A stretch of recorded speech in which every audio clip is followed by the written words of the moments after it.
Nakita mo talaga na itong metal straw ay magiging sustainable for you? Honestly, hindi. Kung ano yung kinataas mo, yun din yung lagapak. Later on, we further innovated and added a lot of products along the way. Seeing yung 15 straws na yun, naging 50,000 pieces sold. Ultimately, yung pinaka-rewarding dito is both income and impact. Let us all welcome Nadine Ablaza. This is the first time, no, na meron tayong nakasama na hindi lang nagbe-business but also talagang nakafocus with an advocacy. Usapang praktikal at madiskarteng galawan. Ito ang Para-Paraan with Salmin. Hosted by Jorik, our resident raketero, at MK ng FH Moms. Hindi natin iiwasan ang usapang finance at hahanapan natin yan ng mga para-paraan.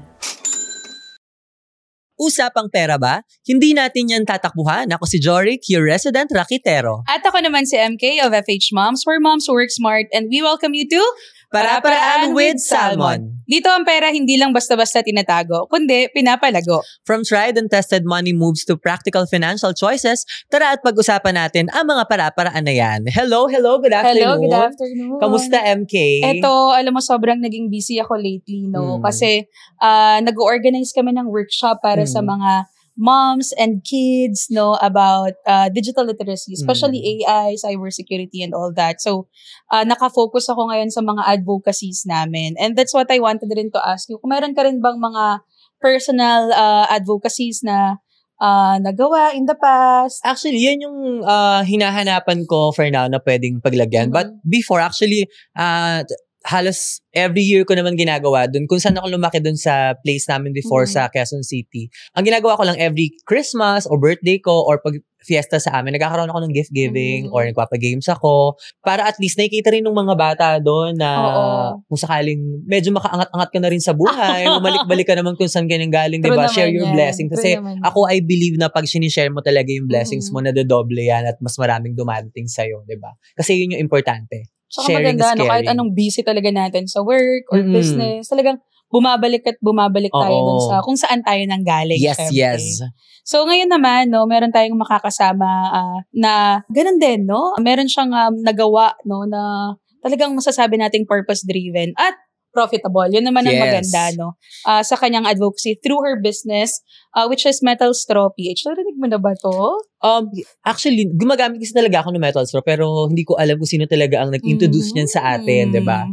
Ayan, let us all welcome the founder, Miss Nadine Ablaza. Hi, Miss Nadine. Hi, good afternoon. Hello, Good Miss afternoon. Nadine. Kamusta? Yes, kamusta? I'm good. I'm excited to share kung ano yung mga learnings ko from turning an advocacy to a profitable business. This is the first time, no, na meron tayong nakasama na hindi lang nagbe-business but also talagang nakafocus din talaga with an advocacy. So, ikaw ba yung una na nag-business sa family niyo, Ms. Nadine? Yes, that's right.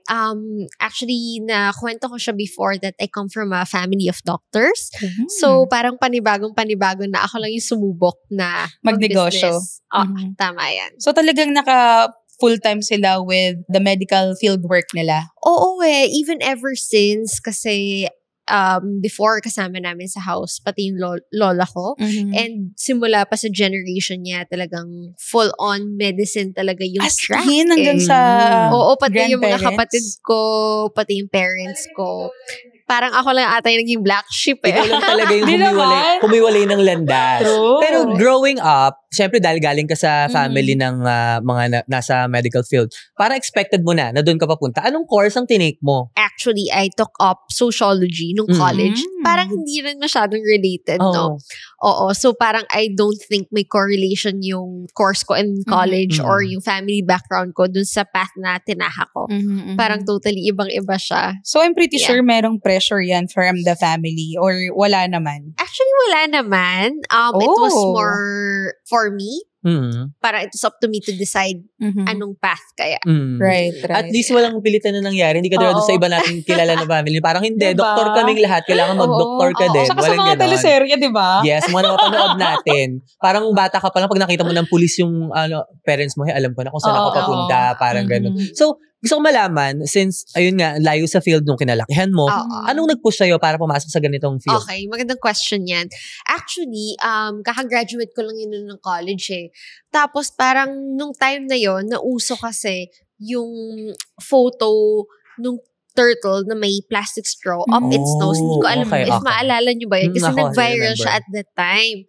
So, parang pinag-uusapan na sobrang saglit lang kung tutuusin mo, di ba? Pag kunyari, bibilat ka sa fast food, uso pa before yung magpa-plastic straw. Parang ilang minutes mo lang siya gagamitin, pero hindi natin alam, hundreds of years pala for it to decompose. So, parang a minute on your lips, forever on our landfill. So, sabi ko, wait lang, parang there must be an alternative product na mas sustainable siya for our environment. Tapos kasi, coming from my education, nung high school, all-girls school kasi na ako galing na very, very strict on like mga values, talagang in-instill sa amin yung value for environmental consciousness eh. So, yun yung nag-push sa akin to find the product that could be an alternative to plastic straws. Kaya yun, nag-come about yung metal straw at that time. That was 8 years ago. 8 years ago? So, matagal-tagal na din. Pero nung inumpisahan mo to, nakita mo talaga na itong metal straw ay magiging long-term and sustainable for you? Alam mo, sobrang gandang question yun. Honestly, hindi. Actually, kasi yun nga yun yung gusto kong i-share. So, I started kasi baka hype lang siya or something like correct. that. Tapos, dahil nga 20 years old lang ako noon, fresh out of college, number one, wala akong capital. Kasi nga, parang I made it a point. Sabi ko, kung magsisimula ako ng business, ayoko atang kumuha or umutang ba from my parents or from my siblings or from any friends. Gusto ko, pag magsisimula ako ng isang business, no matter how small it will be, gusto ko manggagaling siya from my own pocket. So yun, naging one of the challenges yun. Saan kaya ako kukuha ng financing. Number 2, wala akong business mentor. Especially if I wanted it to become bigger or wanted it to become long-term. Parang dapat may mentor or dapat may plan or dapat at least may business degree. Kaso wala rin ako noon. So yun yung mga challenges. And then, right off the bat, I already knew hindi siya sobrang sustainable in a business term because isang product lang siya, and as you would know, each product has a product life cycle na tinatawag. Right. So parang magiging unlike yung mga ginagamit on a daily basis. Yes, unlike consumables, like for example, food, talagang magugutom ka naman talaga, di ba? But yung mga products, especially retail products, meron siyang peak na hype lang until magdidwindle or magpa-plateau siya sometime forward. When you started this, meron ka bang mga kasama o katulong na nag-conceptualize or ikaw lang talaga to? Meron akong friend, na-bring up niya sa akin yung idea of metal straw. But ultimately, ako lang yung nag-start talaga. I actually started na 15 pieces lang. Kasi nga, like sa na-mention ko kanina, I did not have enough funds na puhunanan siya. So, kaya 15 lang muna until sinave ko yung profit, until nag-snowball siya into something bigger. Wow. Tapos yung friend mo na to, into business na siya o hindi rin? Hindi rin. Completely ibang path naman din siya. Nadine, can you still remember yung first na customer mo? I'm pretty sure sobrang memorable din nun. Oo nga sobrang nakakatuwang balikan yung mga first few purchases sa akin. But yun nga I've never been the type na mag-hard sell. Kaya tuwang-tuwa ako na when people knew na I had that product, sila mismo yung lumapit sa akin to say na, uy, sorry, parang for sale ba yan? Or personal use mo lang And first ba yan? business mo rin to, right? Yes, tama, correct. Oo. Ano pa lang ako nun magagraduate na ako from college. Yan. So, yung mga friends ko, yung mga first na nag-purchase, sabi ko, nakakatawa naman, may innate liking for the product. Parang the product speaks for itself. Hindi siya kailangan masyadong i-market. May actual need for it. So, yung mga first talaga na clients mo at mga naka-experience nito are your friends? Oo, pero sabi ko, parang hindi na rin naman enough na friends lang. I mean, at a certain point, okay naman siya. So, like what I mentioned kanina, parang na-sell out ko yung first 15 pieces. Kaya lang sabi ko, uy, okay to. Parang, in a way, profitable naman talaga siya. So, I was able to sell that out. So capital plus profit. And then sabi ko, okay siya, but if I wanna make it bigger, or if I want to serve a wider market, parang feeling ko kailangan ko nang gumamit ng social media. Yon. So, sa social media ko rin, through social media ko nakuha yung mga next few and next many, actually not just few customers. Yun yung next question ko. Since nag-start ka ng mag-market like sa social media, Mm-mm. like other brands, 'di ba? Meron silang Yeah. mga kinukuhang mga endorsers, influencers. Ikaw, paano ka nag-market ng product mo? Ano yung strategy na ginawa mo katulad ng iba? Kumukuha ka ba ng mga influencers or talagang word of mouth lang ba siya or talagang just posting on your social media accounts? Kasi nga, like what I mentioned kanina, my business will turn 8 years old this year. And 8 years ago, sobrang hindi pa masyadong uso to leverage social media for business. Kumbaga may social media, pero Correct. Hindi pa siya nagagamit for business talaga. Yes. Hindi pa na-maximize. Unlike Tama ngayon, yan. no, na grabe talaga. Ngayon, sobra na yung information overload from businesses. But way back 8 years ago, social media was mainly used for, I don't know, communicating with people, connecting with people. So, nung ginamit ko siya, grabe yung reach.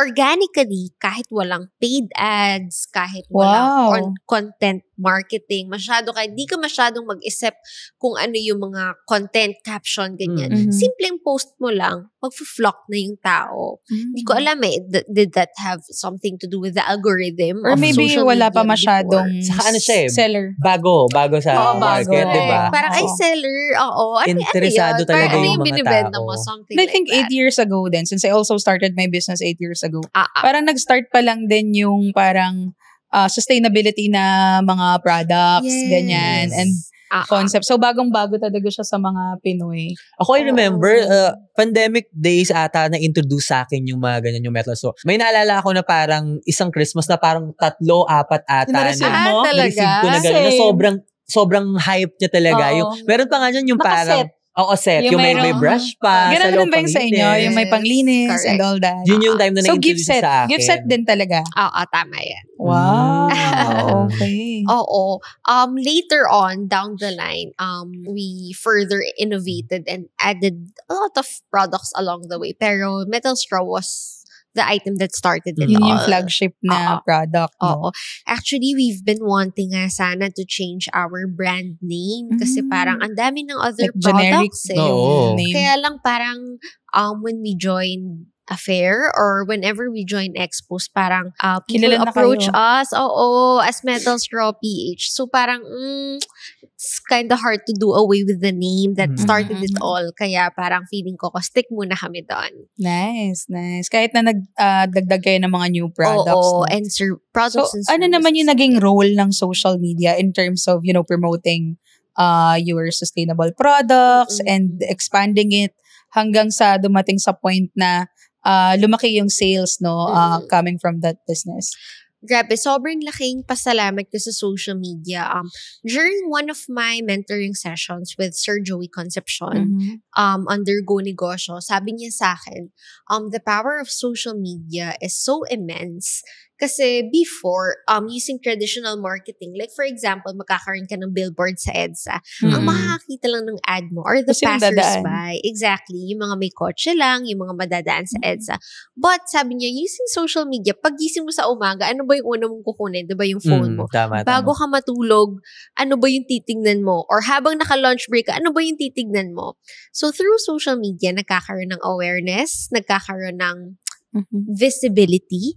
Kaya we are fortunately and thankfully we're able to tap a lot of people, not just people na retail end user but also companies and other brands. Kaya because of social media.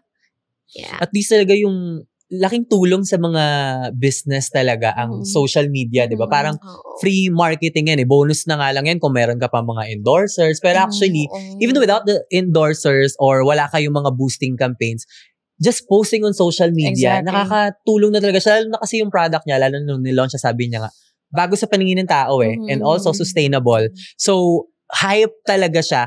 Masasabi mo ba na nung time na nirelease mo siya, mga ilang years din ba na-sustain yung ingay? Oo, grabe. Lagi ko nga sinasabi sa mga interview nung time na yun, parang feeling ko parang overnight millionaire. In a sense na profitability-wise, parang in a snap, sobrang bilis. But yun nga, so magpipeak siya. Magpipeak siya for a year, masusustain siya for 2 years, then maybe 2.5 to 3 years yan, medyo magpa-plateau na siya. That's why kailangan na, kung ano yung kinataas mo, yun din yung lagapak. So, that is the reason why kailangan palagi may new products to sustain the profitability of the business. Kasi even if overnight millionaire, biglang overnight ka rin na bust. Parang from boom to bust. Mm-hmm. Yun yung sinasabi nila, no? Pag mabilis umangat, minsan mabilis na bumagsak. So, kailangan talaga So, to make it sustainable yun, kailangan mag-incorporate ng new offerings. Tsaka kung may iba na ring mga nag-offer ng same product, right? Yung competition really mixes up the product, the market dynamics talaga. Ano pa yung mga ibang products mo bukod dun sa straw? Diba sabi niyo gift set? So, ang usually kasama sa gift set na yun, yung mga cutlery naman. Okay. Diba usually when you purchase yung it sa more, or mga spoon and fork, but hindi na lang siya silver. So, iba-ibang colors siya. And then, doon na rin kami nag-launch ng laser engraving service namin. Na within seconds, mapapersonalize mo na siya. Yeah, and then yun. So, parang sabi, okay, may straw, meron tayong cutlery. What's next? Malamang tumblers. And then, so, nag-launch na rin kayo ng tumblers and all that. Yes, correct. So, meron na siyang straw. So, maganda kung meron ka na ring tumbler nga naman, no? Tapos kasi yun din yung time sa pandemic na hindi naman pwede puro plastic bottles na lang. Kunyari, sa office din, di ba? Instead of common use utensils or common use na glasses, you'll bring your own tumbler. Yun yung time na nauso during the pandemic. Until along the way, dun ko nahanap yung niche ko, which was ultimately corporate giveaways.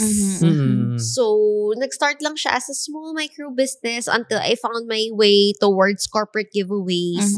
Until now, we service corporate gifts na made out of sustainable materials. Wow.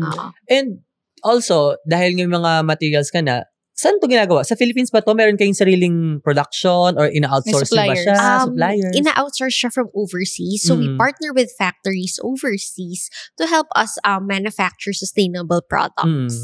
Yes. Pero tingin mo, sa Philippines, kaya natin gumawa ng sariling mga items natin na gano'n? Or may plano ka ba na ikaw mismo magtayo ka na gano'n since yun na yung business mo? Sa Philippines, I think there are certain products na kaya siyang i-manufacture locally, but ultimately, I think there are also sustainable products na baka wala pa tayong capacity for that. Yung mga machineries would be better outsourced.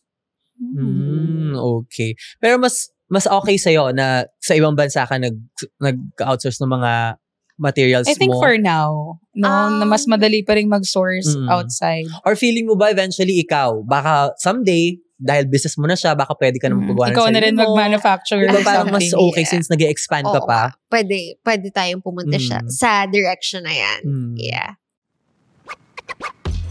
Minsan sa hustle, kailangan ng puhunan. Kaya mapapaisip ka, worth it bang mag-invest sa sarili ko? Aba, syempre. Buti na lang, merong Salmon Credit Line. Available via loan online and powered by the Salmon app. Offered by Sunprime Finance Incorporated and regulated by the SEC. Salmon puts your needs first with flexible borrowing options. Loan online, powered by the Salmon app, serves as the online lending platform for Sunprime Finance Incorporated. SEC Reg Number CS2019-16698, CA Number 1241. Read the terms and conditions before availing of this loan product. Ayan. Ikaw naman, MK, I just wanna know, ikaw ba meron ka na bang mga opportunities na tinanggihan dahil compromise yung mga advocacy or yung integrity mo? Siyempre, sa trabaho natin as content creators. Meron talaga akong mga tinatanggihan because hindi siya aligned with my values. So, I make sure na I communicate it sa community din namin. And then, ako rin, I discuss it with my hubby, so that alam niya rin ano yung pwede and hindi sa mga clients, of course. How about you, Nadine? Meron ka bang mga opportunities na tinanggihan? Luckily, wala pa naman akong na-encounter na nagka-clash with my values. So far, bait naman yung mga kliyente ko. Chill lang to, no? Sa bagay, if it's corporate giveaways, I don't think naman na magkakaroon ng any conflict in terms of opportunities.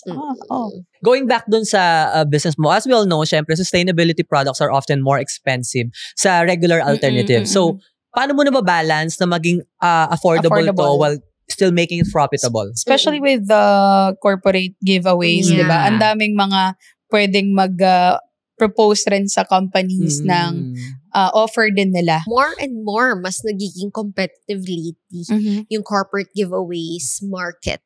So, in order to have a good product with a good price, kailangan merong strategic way of doing the pricing. Hindi kasi pwede na feel ko okay na tong presyo na to. Ito parang medyo mura. Sige nga, bawasan natin ng 5 pesos. Sige, i-sale natin to 50% para maubos. I don't think it works that way. I think ultimately, for a business to be profitable, kailangan may tamang breakdown ng profit margin, actual capital, ano ba yung operating expenses, para rin makapagbigay tayo ng fair price while delivering quality items sa ating mga consumer. Yeah. Kamusta yung sales ngayon ng metal straws mo bilang marami ng competitors? Ang dami nang lumabas sa market na iba-ibang klase, no? Kasing hype pa din ba siya when you launch it nung mga first year mo? Yes. Definitely not. Mayroon tayong tinatawag nga na product life cycle. So, iniisip ko, grabe, no? What if kaya hindi na ako nag-innovate? What if I stopped at metal straws? Siguro, wala, bust na to right now. Right. Yeah, kasi I wouldn't also be able to sustain yung operating expenses of the business. Like, yung mga business permits every year, taxes to be paid every quarter. I don't think... Salaries din. Salaries, lahat yan. Electricity, utilities. So, may mga bagong products that now earn the hype naman of what was metal straw before. Yung company, kamusta? Meron ka ng sariling like place, office, and sino na yung mga kasama mo dito? For example, yung friend mo nung unang beses na na-introduce sa'yo, kasama mo pa rin ba siya ngayon? Katrabaho mo pa rin? Hindi. Yung friend ko na yun was the one who helped pitch the idea, pero hindi ko siya naging kasama sa business kasi she had her own career as well. Natutuwa lang din ako na the people who helped me in our team are all women. Part kasi yun ng advocacy ko. Especially whenever we have orders ng mga tote bags, kasi part yun ng corporate giveaway offerings namin. Nagtatap kami ng all-women community sa Antipolo Rizal. Ito yung para tahiin yung mga tote bags. Correct. Tapos yung mga women na to are either senior citizen or mga single mom. Ever since, ewan ko, siguro kasi I came from an all-girls school. So masyadong malapit yung puso ko sa women community. Parang naging major thrust ko na din and vision yung empowering women to have their own livelihood, to have their own careers. So yun, happy to say naman na I think so far doon sa team namin, parang all women siya.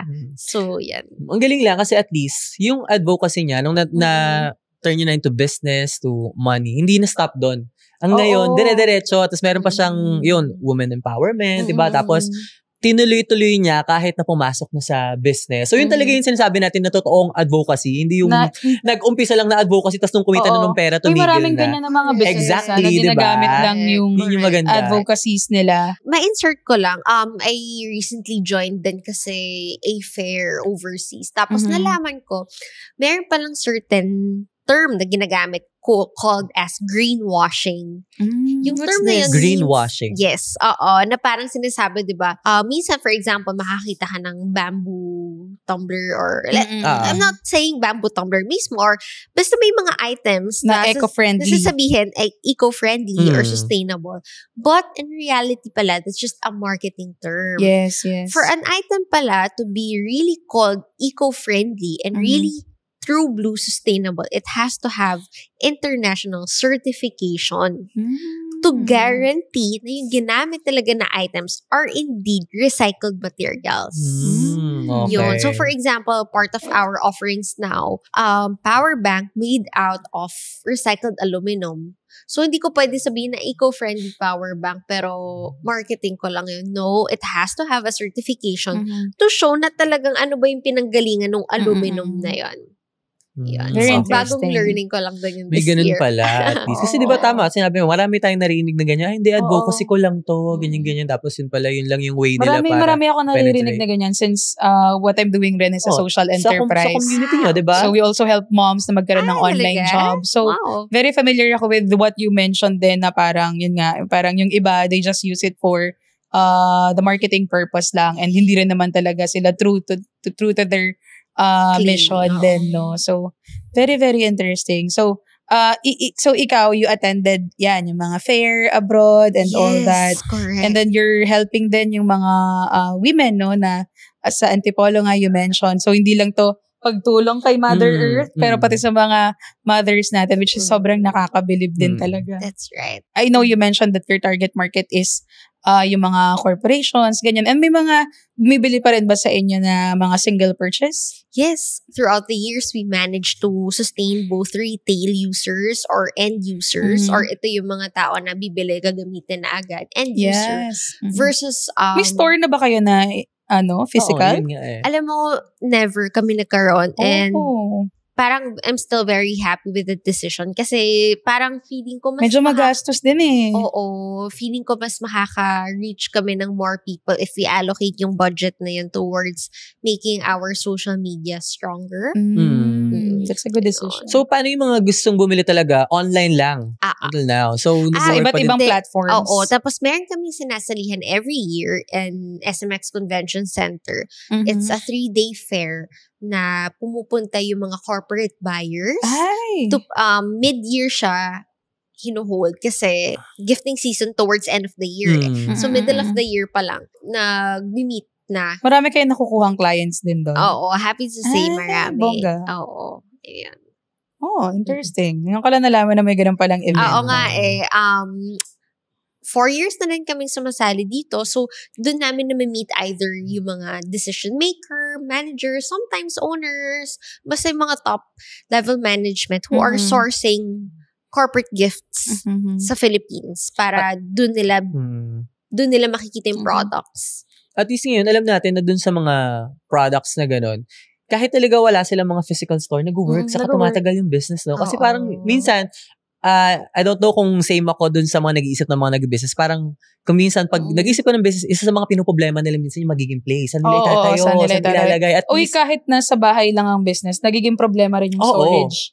Diba? Diba? Nag-start ka ba ng bahay lang? Oo. Yes. And actually, until now, so, ni-renovate namin yung basement of our house to use it as a warehouse, no? Warehouse. Tapos, may part doon, production area, may part din storage. Ay, ang galing. May part din na kung saan pwedeng mag-drop by yung clients kasi we have clients din na gusto makita, uy, legit ba to? Oo, minsan ganun eh, diba? Or sila mismo magpipick up ng items. Yan. Nice. So, we managed to have an area for our clients. At least, maganda sa business, tipid din. Oo, diba? Saka bantay na bantay mo nasa place mo. Pababa ka na lang. Oo, hindi ka tatamari magtrabaho, nandun lang yun. So, until now, even yung mga staff mo, dun talaga nagtrabaho? Or meron ka pang ibang office for that? Wala eh. Nag-i-stay na rin ba sila sa'yo? Hindi naman. Not all. Minsan, nakaka-overwhelm talagang magtabi ng pera. Pero, mas panatag ang loob kapag safe, secured, at may interest. Sa Salmon Time Deposit, mas kampante ka na. Terms and conditions apply. Salmon Time Deposit is a product of Salmon Bank, Rural Bank Incorporated, a bank regulated by the Bangko Sentral ng Pilipinas. Deposits are only accepted within bank premises or through authorized bank channels. Deposits are insured by PDIC up to 1 million pesos per depositor. Dapat ang mga business owners talaga, dapat familiar with the financials, diba? Totoo. So ikaw, ano yung mga strategies mo na when it comes to, budgeting, no? Especially these products are physical products, no? Kumbaga, lahat may cost. So, ano naman yung mga iba mo pang ginagawa aside from you mentioned earlier? Alam mo, yung number 1 golden rule ko is to never mix personal finances with the business finances. Especially siguro because I was the founder. Parang and I started really from zero. I started from scratch. Parang sobrang dali na makialam sa money ng business. Parang isipin ko na, hindi, naman to, I worked hard for this. But I think one of the strategies that proved to be effective for us was yung mga profit or yung earning ng business. separate siya from my personal Personal. funds. Ayun, we're improving our pricing talaga every year in a sense na Especially kailangan, nagmamahal lahat, no? oo pero kailangan may sweet spot na nako-cover niya yung mga business OPEX, operating expenses, as much as nako-cover niya yung COGS, which is the cost of goods and services, nako-cover niya yung business permit, nako-cover niya yung taxes, but at the same time, kailangan affordable din siya. So yun, admittedly, medyo mahirap siya gawin kasi medyo pricing na siya. Kailangan ma-execute siya well. Kahit let's say, like for example, sa isang purchase, para mo ma-decide ng 1,000 pesos siya, diba? But parang what if may client ka who wants to purchase 1,000 pieces na nun? Eh di kung mali pala yung math mo sa 1,000, eh di may bigger ripple effect siya sa bigger amount. Bukod dito sa existing business mo, since naumpisahan mo na pumasok. Tulad ng mga ibang mga business owners, parang minsan hindi sila nakukontento sa isa lang. May mga naiisip po ba na parang gusto ko rin gawin to, baka pwede ko rin pasukin. Like totally different Yes, business since ano na to, stable na. Siguro mga different naman bukod dito sa business na existing mo. May mga naiisip ka kasi ba? Kasi 8 years na yan, so somewhat naging stable na. Kumbaga, may mga regular clients na, tama. May dumarating ba sa point na parang, mag-open naman ako ng another business, mga ganun. Oo nga eh. Pero siguro i-reserve ko na siya pag nag-10 years na kami. Ay, at least may timeline. May timeline, diba? Yeah. Kasi actually, yun naman yung maganda eh. Lalo na pag business talaga, kasama yun na parang, once na ito, okay na to. May mga trusted people ka na nag-ano dito, nag-stay. Tapos, sila na yung magli-lead. Saka yung product mo, nandyan pa rin naman, existing, diba? Parang minsan, baka kailangan ko na ng mga bagong product. At least, antayin natin. So, naka 7 years ka na. Bumalik ka dito. 10 years, meron na sila uling... Or pwede rin siyang, alam mo yung Jorik na somewhat connected pa rin siya or it will support the business pa rin. So, it's a separate business, separate team, separate lahat. Correct. Pero it will support the business.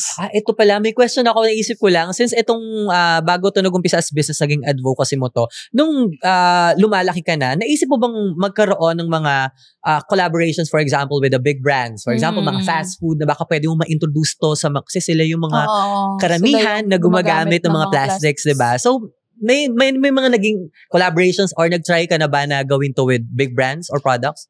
Nagkaroon kami ng mga collabs, but siguro, in our sense kasi, okay, so yun na-mention yung kanina na parang I started na all-product business siya. So, nag-expand kami in a sense na nag-invest kami on machines. Kaya siya hindi na lang product business, but service-based business.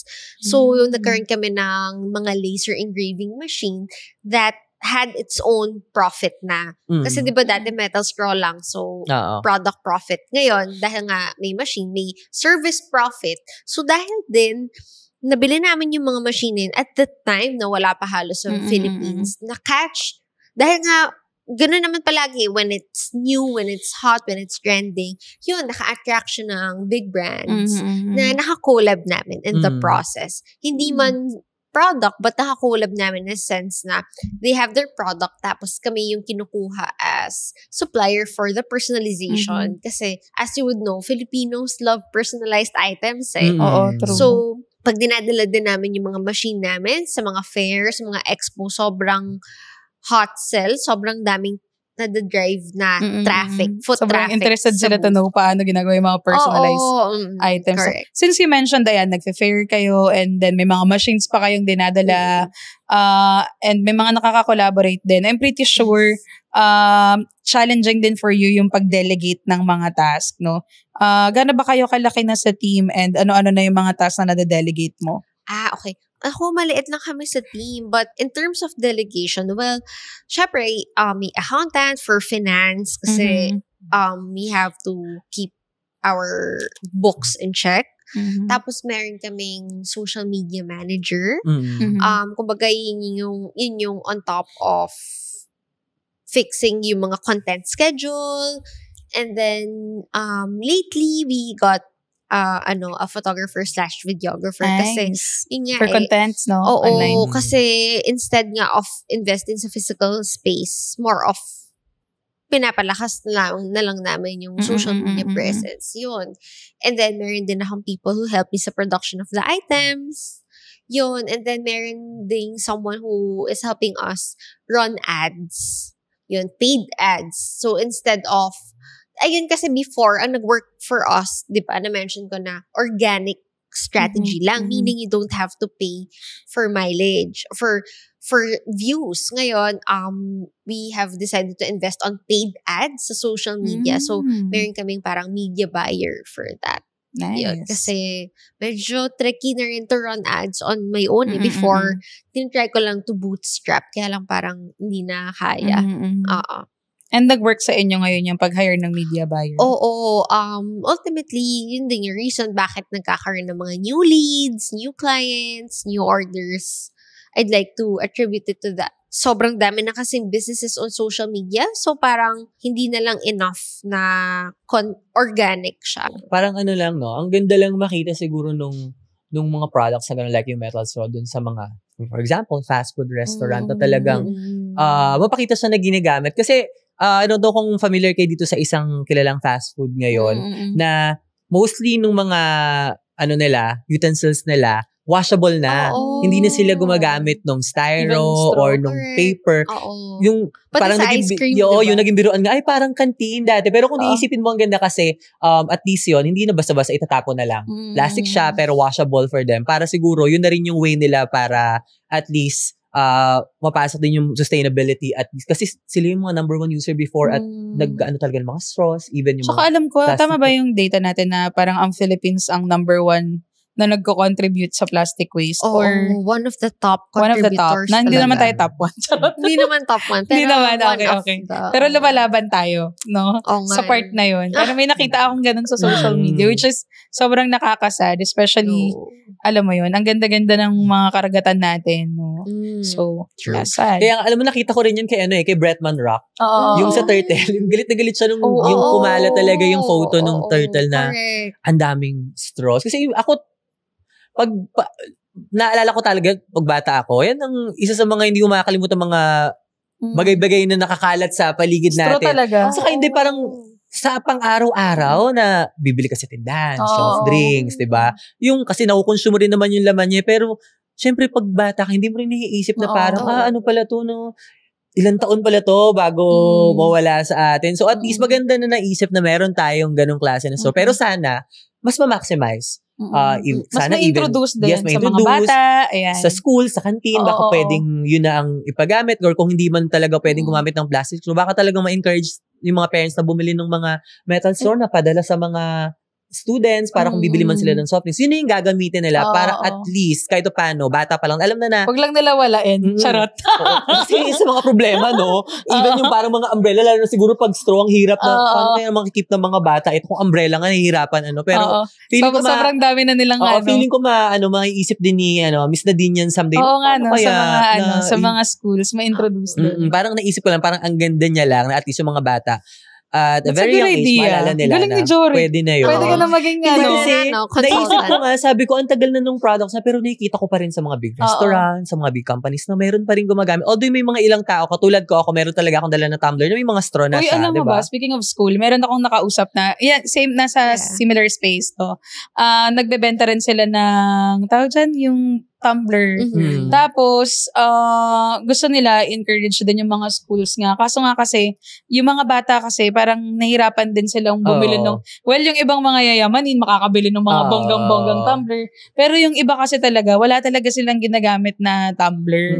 No? So, baka pwede kang mag-outreach, no? Minsan, di ba? Maganda rin siyang idea, no? Para sa mga kids. Kasi nga, ang dami nga na walang din talagang tumbler. Just, nagkakaingitan pa, syempre, kung yung classmate mo may magandang tumbler. Tapos ikaw wala, 'di ba? Nakakaloka. Sa kanya, gandang project lang. For example, para sa mga politicians na Christmas, nagbibigay sila ng mga bags, 'di ba? Ng mga samahan naman na nila ng tumbler samahan tsaka nila ng straw. Tumbler, straw, utensils na kompleto para at least naman makakatulong na rin yun sa environment natin, 'di ba? Even sa schoolan yung mga number one producers ng mga plastic materials kasi ginagamit ng mga bata sa canteen, di ba? So parang wala napabaon lang. na talaga yung mga bata. Pinapabaunan talaga sila. Pag gusto nyo, reach out lang kayo kay Miss Nadine. Baka naman maganda yung collaborations naman para magtuloy-tuloy, di ba? So, ayun na din. Ano yung parang tinan mo, kahit kami, sobrang na-inspire kami with your story, sa mga products mo. So, ano naman yung pinaka-rewarding, no, na part nitong growth, no, ng Metal Straws PH sa lahat?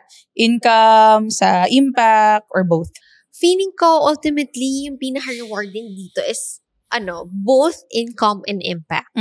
Sabi ko nga nagkaroon kasi kami ng meeting with our team. Sabi ko, parang I kinda got emotional kasi sabi ko, shucks, mag-8 years na this October. And sabi ko, looking back, ultimately, everything that I have right now or every opportunity I landed was just because of Metal Straw PH. So, in terms of income, it has been rewarding, but more than just the income, parang ultimately, it makes my heart full na may actual social and environmental impact din siya. Rewarding siya kasi it all starts with a vision lang and a mission na wala rin akong extra money to fund it, wala rin akong alam mo ba, kaya ko lang din nabili yung 15 straws kasi nag-save up lang ako. Talaga? From my allowance, from my parents that time. So, yun yung pinabili ko ng 15 straws. So, parang, looking back, seeing yung 15 straws na yun in a matter of 2.5 years, naging 50,000 pieces sold siya. Wow. Noon. So, parang, alam mo yun, parang... Ganun kadami yung nabenta mo, Oo, within 2 years. So, parang nakakataba ng puso to see na yung isang maliit na backyard business, all I had was a vision in my head to turn into something. Nakakatuwa rin ha. Meron akong isang client, apparently, company sila, based overseas. Nakakatuwa, sobrang nakakatuwa. Sinendan nila ako ng picture last Christmas na lahat sila foreigners. Tapos lahat sila hawak yung straw na may engraving ng company logo.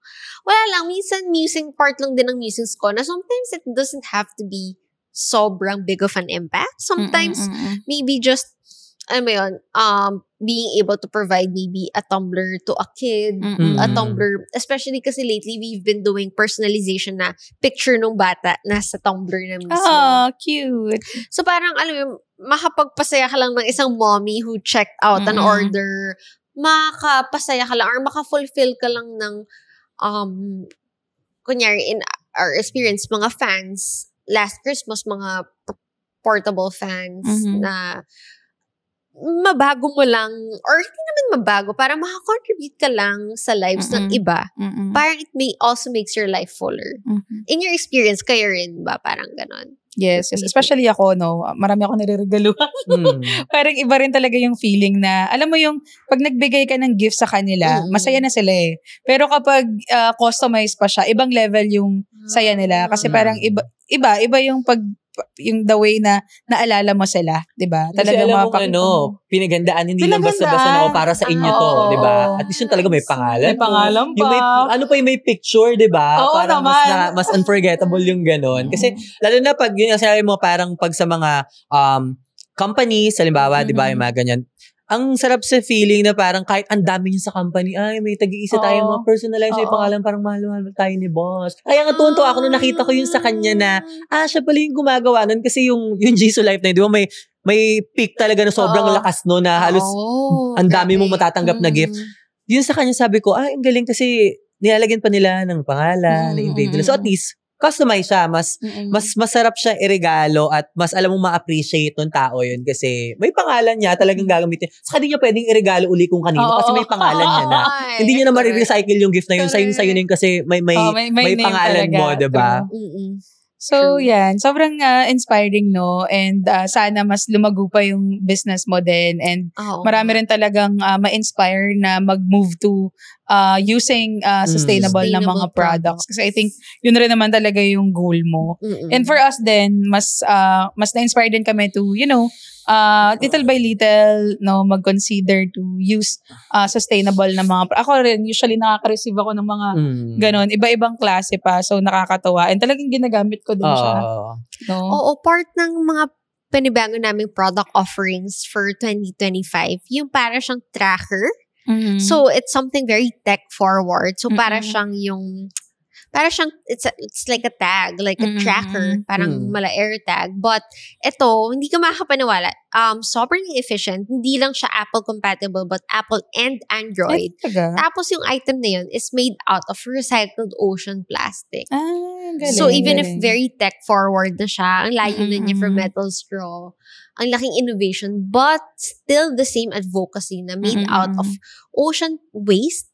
Tapos, for every purchase is an effort towards a tree planted. Hindi man siya equivalent na 1 tracker is to 1 tree, pero parang pag 10 trackers, parang something like 6 trees, ganon.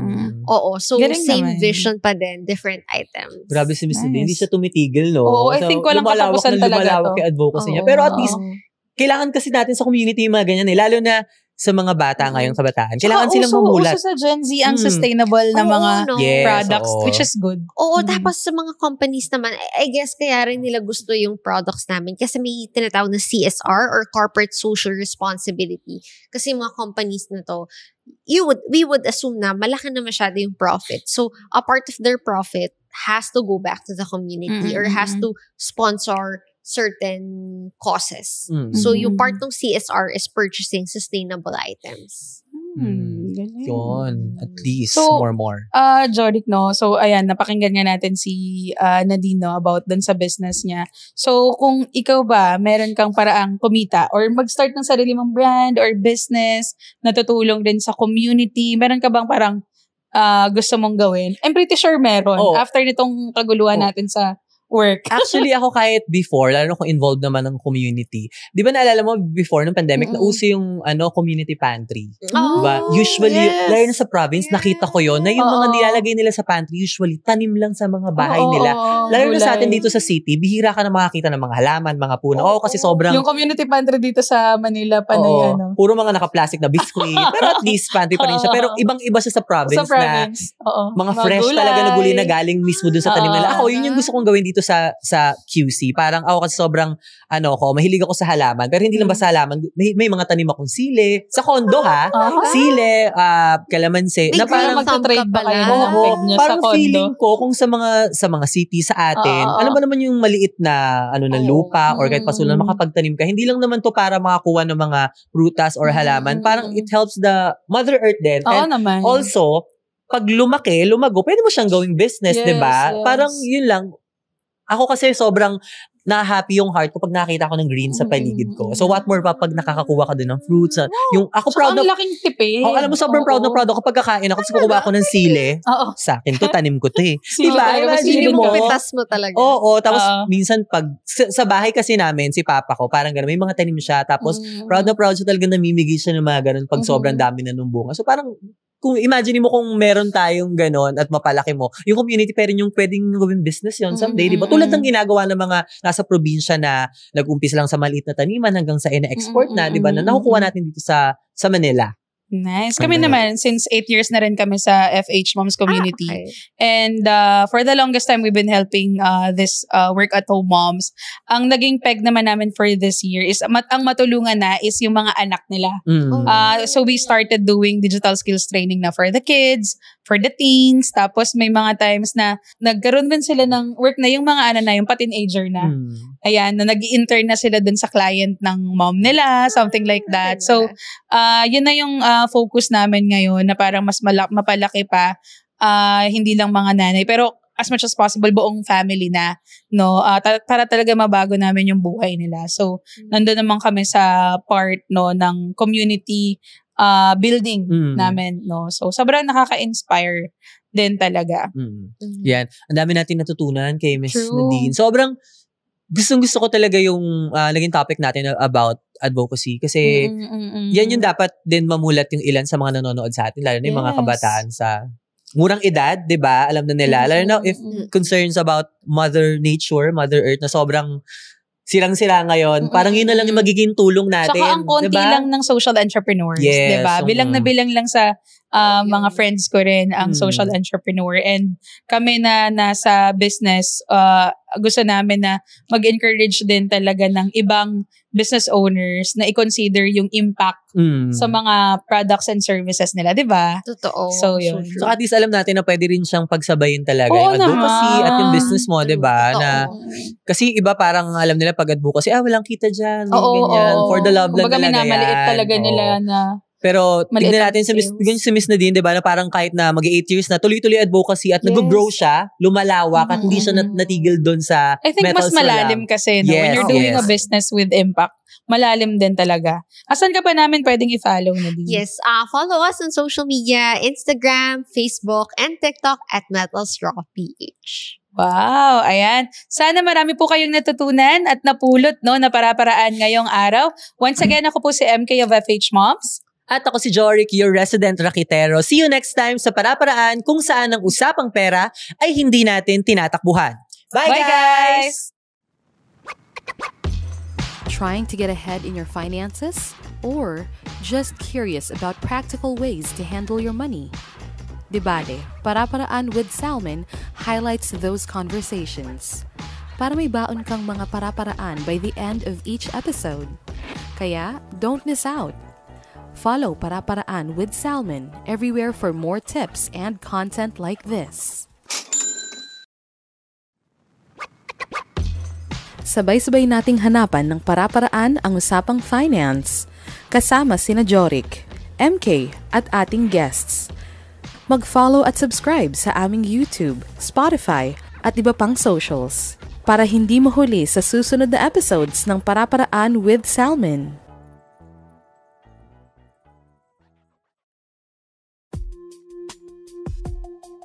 The views and opinions expressed in this podcast are for educational purposes only. They are not financial advice and do not necessarily reflect the views of Salmon Group Limited or its affiliates. Your financial circumstances are unique. Assess your own needs and risk tolerance. For personalized financial advice, consult a licensed professional. Any products or services mentioned are offered by licensed entities and are subject to the terms and conditions of Salmon Bank, Rural Bank, Incorporated. For any products and services mentioned that are not from Salmon Bank, Rural Bank, Incorporated, please verify legitimacy and current rates directly with their providers. All accounts and loans discussed are subject to the bank's Know Your Customer and due diligence processes. Loans carry obligations and are subject to approval, applicable interest, and fees. Borrow responsibly and only from lenders licensed by the Bangko Sentral ng Pilipinas. Be cautious of unlicensed applications. Any mention of personal earnings are examples only, as there is no income guarantee. Success is dependent on individual effort.